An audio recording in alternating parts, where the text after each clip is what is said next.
Hola, nuevamente su amigo servidor, el licenciado Sergio. La verdad, dejen aquí, trato de acomodar un poco para que no se vea con tanta sombra. Espero que me estén viendo bien.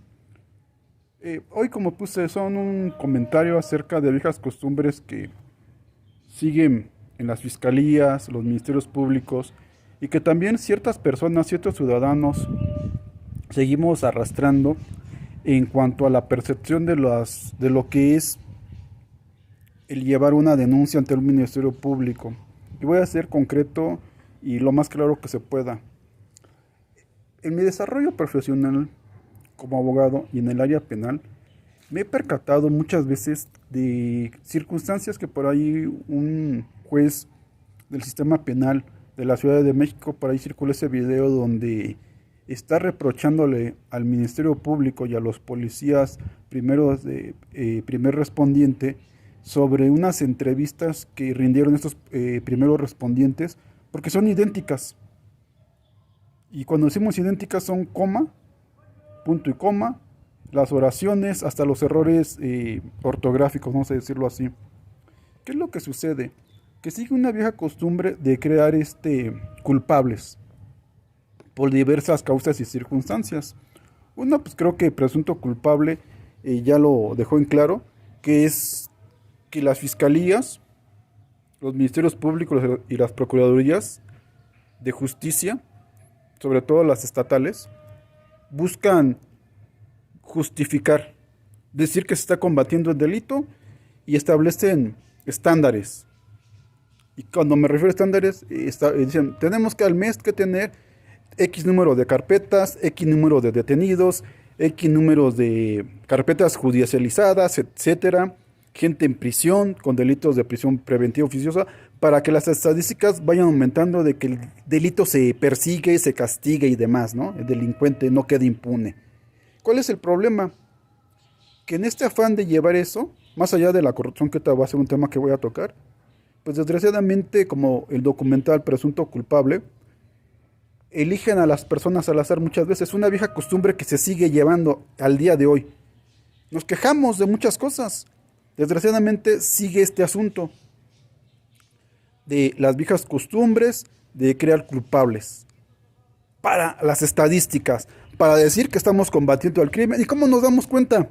Los abogados penalistas, cuando vemos la carpeta de investigación, cuando leemos las entrevistas del primer respondiente, de la víctima ofendido, digo entre comillas, y demás elementos que vamos viendo en la carpeta de investigación. Voy a poner unos casos que a mí me constan y que llevé los procesos. Uno, un joven es acusado de robo con violencia moral y obviamente prisión preventiva oficiosa. Empezamos nosotros como abogados de su defensa privada, empezamos a hacer las investigaciones. Al momento de ir al lugar de los hechos, nos percatamos de que hay una cámara de seguridad en la unidad, fue en Tlatelolco. Hablamos con las personas de seguridad de ahí y resulta que nos dicen que la cámara no servía. Casualidad, nunca sirven. Pero al momento de que nos dejan entrar a ver todo esto, nos percatamos que la cámara de seguridad sirve, que está funcionando y que había funcionado por las fechas y que había respaldo de todo esto. Nunca nos los quisieron dar. El caso es de que este chico es acusado ahí, vive ahí y pues obviamente estuvo en prisión y los policías entran a su departamento, lo sacan de su departamento. Obviamente eso no está en la carpeta de investigación. El relato de los policías respondientes a la entrevista que hacen señalan que la detención fue sobre la avenida Vicente Guerrero, saliendo casi del metro Tlatelolco, ¿sale? De ese lado. Señalan que lo detienen ahí y que lo persiguen y que él trata de entrar a la unidad y que antes de entrar a la unidad está la puerta franca y entran y lo detienen en las escaleras de la unidad. El edificio, si no me equivoco, creo que es el G o el F, no recuerdo bien. Y esa es la entrevista que ellos hacen como primeros respondientes y demás. Señalan que son dos policías, casi siempre te van a señalar que van en pareja, nunca solos y demás, siempre en pareja. el hecho es, el real es que sucede de que entran al departamento de mi representante en ese momento, entran aproximadamente 10 policías que llegan en 2 camionetas, distribuidos 5 y 5 policías, entran al departamento, con engaño le dicen a la tía primero que es un amigo, ya falleció la tía, una señora de 80 años, dicen que son amigos, no abre, vuelven a tocar, insisten nuevamente con el dicho de que son amigos. ¿Qué sucede? De que al ver que ya le tienen que decir somos policías, solamente queremos verificar que su sobrino está ahí y demás. En eso que dicen que son policías, pues ella confiada que son policías, abre la puerta, se asoma, pero la señora es una persona que está en silla de rodas, no puede caminar. Le empujan, entran, el chico está dormido en su recámara, entran, la arrinconan, empiezan a golpear al chico en la habitación, empieza a gritar el chico, pide auxilio, los vecinos se dan cuenta, salen, y uno de los vecinos, al momento que ven que lo traen los 10 policías, ya me imaginan cómo lo llevan, les dice que, pues, que eso es arbitrario, que es ilegal y demás. Agarran con la pistola, le dan un cachazo en la boca al chico, le dice que se calle, si no también él lo van a llevar, porque era un testigo de nuestra parte. Él tiene miedo, lo entendemos, porque lo amenazan. Lo llevan, lo detienen, siguen el proceso. Nosotros entramos a ese caso después de la audiencia inicial. Bueno, tanto el defensor de oficio como el defensor privado, originales, nunca pidieron la cámara C5. La tía, que les relataba que estaba en la silla de ruedas, presenta una denuncia en la Fiscalía para delitos de servidores públicos.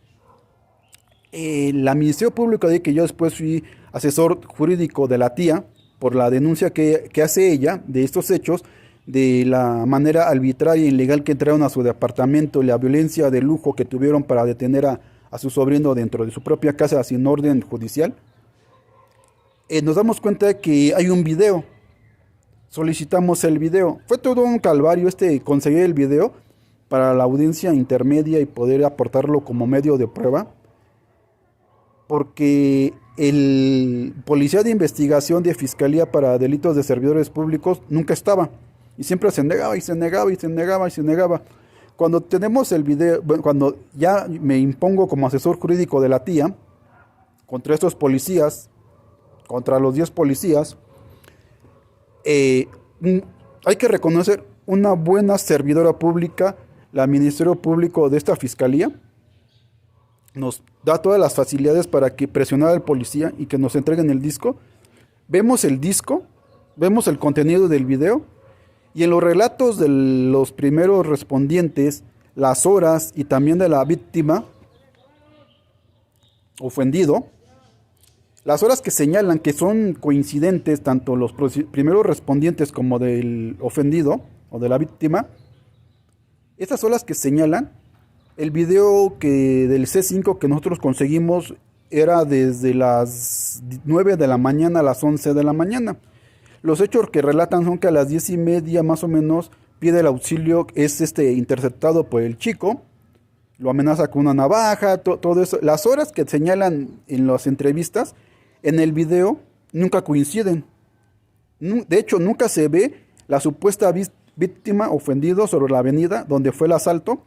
Nunca se ve la patrulla de 2 policías que se detienen para auxiliar a la víctima ofendido, sino que se ve cómo llegan las 2 camionetas con los policías, cómo bajan corriendo y se dirigen hacia la entrada de la unidad para detener, y salen ya con el chico y lo suben a la camioneta. Eso más o menos como a las 11:15.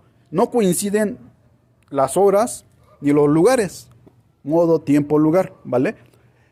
Al que quiero llegar a esto es de que se siguen construyendo casos. Por un parte ya lo mencioné de la Fiscalía, por otra parte también desgraciadamente la gente utiliza la cuestión penal para venganza, porque dentro de nuestras investigaciones que hicimos y preguntando, entrevistando a los vecinos, a la tía y demás, descubrimos algo muy interesante, que este chico por cuestiones era muy ojo alegre, se metía con muchas mujeres de la unidad y entre esas se metió con la esposa del que lo denunció. Fue una venganza. ¿Y cómo lo comprobamos? Con el video y otras, una mecánica de hechos, que el chico salió libre posteriormente. Otro caso que estoy yo llevando en este momento, igual, es una venganza, no me cabe duda, con las pruebas que hemos tenido, que vamos a poner como pruebas de refutación, o estamos viendo como un reconocimiento de inocencia. Estamos analizando todavía la estrategia. ¿Cuál es el punto? De que estas personas, que son uno de ellos, que es mi representado, le dicen que vaya a cobrar un dinero en X hora de la noche a una empresa. Acuden 3 personas, viento 4 personas, entre ellos mi representado, y tocan para cobrar este dinero. También hay que ser honestos, no van con de las mejores palabras, ¿verdad? No van a decir, oye, buenas noches, venimos a cobrarte. Pues van también en un plan de amenaza, ¿no? Y demás. El que les debe el dinero que está dentro de la empresa, muy sencillo, habla una patrulla, se pone de acuerdo con los patrulleros con X cantidad de dinero, obviamente todo se maneja con dinero en este sistema de corrupción, y los acusan de robo con violencia y pandillerismo.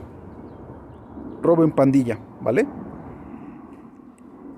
Y aportan todo, que la camioneta, que todo esto, y clásico, la cámara de seguridad de la empresa no sirve, las cámaras del C5 no se consiguen los videos, y el único video que se consigue no lo aportan, la fiscalía no lo aporta.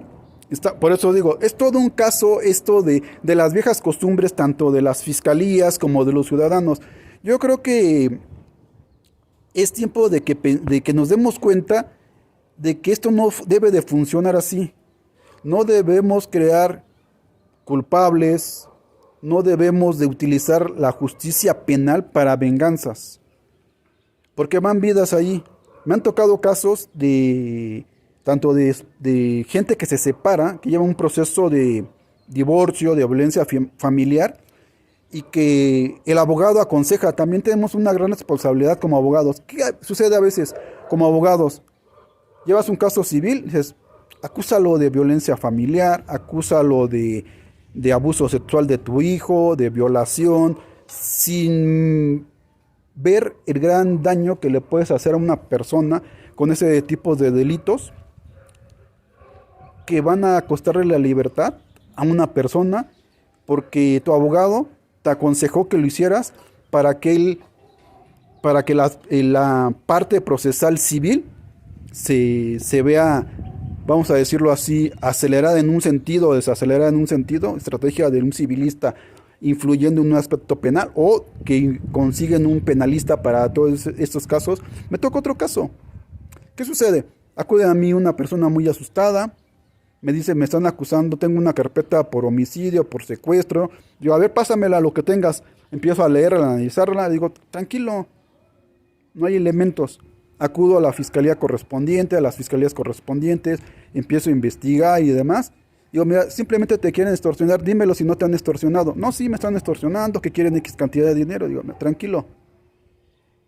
¿Y qué resulta? Que dentro de las investigaciones, porque yo también investigo, y no solamente me dedico a pararme a un ministerio público, a una audiencia, hago investigación para ir armando mis casos. Voy al lugar de los hechos, entrevisto a personas, a los mismos policías. Es rudo, es cansado, sí, pero es el deber que tenemos como abogados. Entonces empiezo a investigar, y obviamente el señor es una persona con antecedentes, que se dedica a vender droga, que se dedica a drogarse él mismo, no tiene recursos. Entonces, como no hay recursos, pues el abogado que estaba como asesor jurídico de él por el posible homicidio y secuestro, ya no mueve la carpeta de investigación. Como no hay dinero para darles al Ministerio Público y a los policías para armar todo este caso, queda ahí. Entonces, a lo que quiero llegar, creo que hay que dejar estas malas costumbres, estos malos hábitos, los ministerios públicos, los policías respondientes y demás. Y nosotros como abogados, en la materia que seamos, tenemos que dejar estas viejas costumbres, utilizar a la justicia o el sistema de justicia para venganzas. Creo que también nuestro deber como abogados es ir más allá de simplemente leer una carpeta de investigación, buscar qué aporta el Ministerio Público como antecedente, como dato de prueba en su momento, sino nosotros tenemos que empezar a imaginar, a idear una estrategia, una táctica de qué vamos a aportar, ver si hay cámaras del C5, del C2, si hay cámaras privadas, si hay testigos, hacer toda esta labor logística de obtención de antecedentes y datos de prueba que vamos a llevar tal vez en audiencia inicial para una no vinculación a proceso, o si hay una vinculación a proceso y vemos que no nos conviene, ofertarlos en una etapa intermedia para llevarlos a un juicio oral, y en todo caso, si vemos que está perdido el juicio oral, pues buscar tal vez pruebas nuevas o de refutación, o irnos por un reconocimiento de inocencia. Bueno, eso es lo que solamente quería comentar de las experiencias que hemos vivido. Esperemos que los que me estén escuchando les sirva de algo, y insistimos, como abogados tenemos una gran responsabilidad, un gran deber y mucho que aprender, mucho que aportar y mucho que hacer. Se despide su amigo servidor Sergio Loera. Gracias, hasta luego.